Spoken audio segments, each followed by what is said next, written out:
forever. On June 13, 2025, the secret war between Iran and Israel went loud.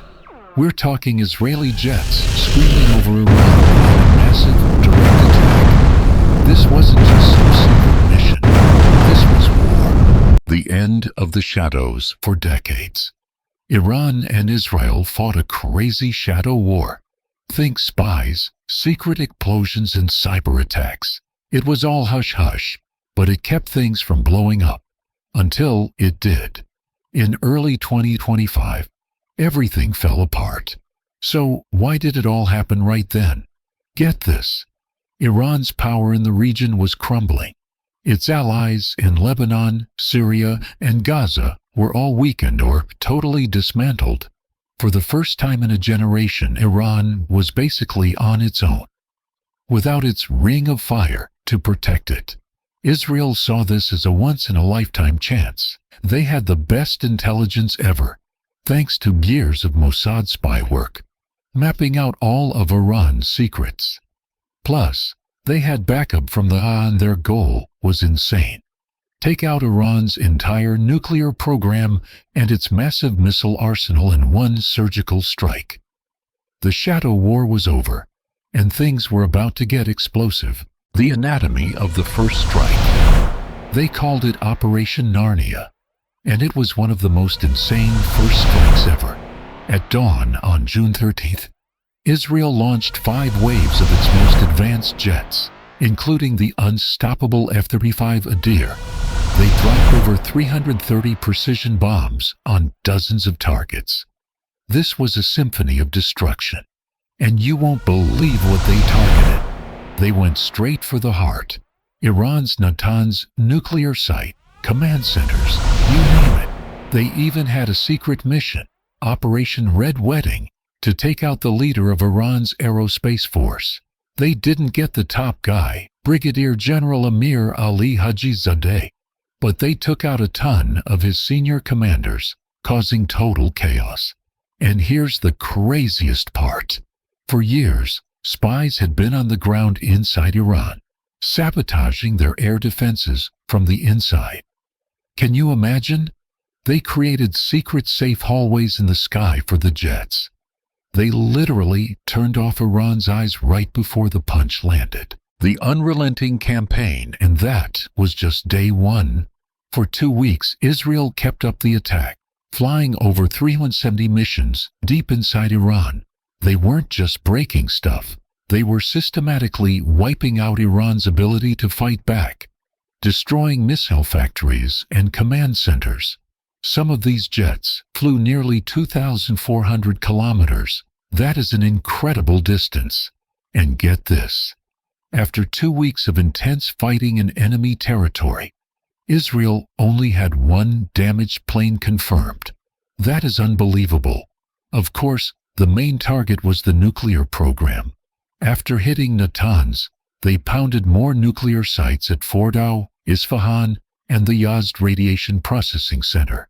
They did massive damage, setting Iran back for years. But, and this is a huge but, the program wasn't destroyed. Iran still has the brains and the know-how, which means this problem is not going away. This war literally rewrote the book on modern fighting. If you want to see how this compares to the other epic military operations, you have to check out our video on the tactics of the Gulf War. And if you want to understand the insane tech behind these battles, smash that subscribe button and hit the bell so you don't miss our next video on missile defense systems. Iran's retaliation, but Iran didn't just sit there. They launched their own attack, Operation True Promise 3. Over 2 weeks, they fired over 500 ballistic missiles at Israel. 500. Plus hundreds of drones. They came in 43 different waves, sometimes launching 40 missiles at the exact same time. These missiles were launched from all over Iran, targeting everything from military base to major cities like Tel Aviv, Haifa, and Jerusalem. Every single one was a terrifying threat. But Israel has one of the most advanced air defense systems on the planet. We're talking Arrow, David's Sling, and the legendary Iron Dome. Imagine being an operator, watching hundreds of missiles flying at you, and having to decide which to shoot down in a split second. To save their super expensive interceptors, they would sometimes let missiles fall if they knew they were going to hit nothing but sand. And the results were astonishing. The system was incredibly effective against drones, against the much faster ballistic missiles. It had a very high 80 to 90% success rate. That means out of over 500 missiles, almost all of them were blown out of the sky, but no defense is perfect. A few got through, causing horrible damage and resulting in fewer than 20 deaths. An absolutely tragic cost in this high-stakes W. A new and dangerous era. When the ceasefire finally came, the world looked at a completely different Middle East. The shadow war was gone, replaced by a scarier, more direct conflict. And even though it was a state-on-state war, the old spy games are still happening, which is just crazy. For Israel, this was a huge win.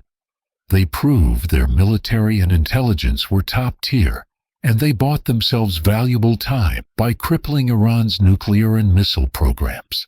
For Iran, this was a massive wake-up call.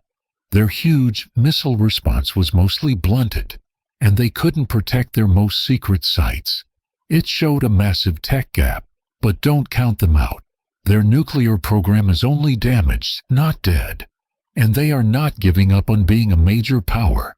So, this war wasn't the end of the story. It was just an insane, violent new chapter that changed all the rules.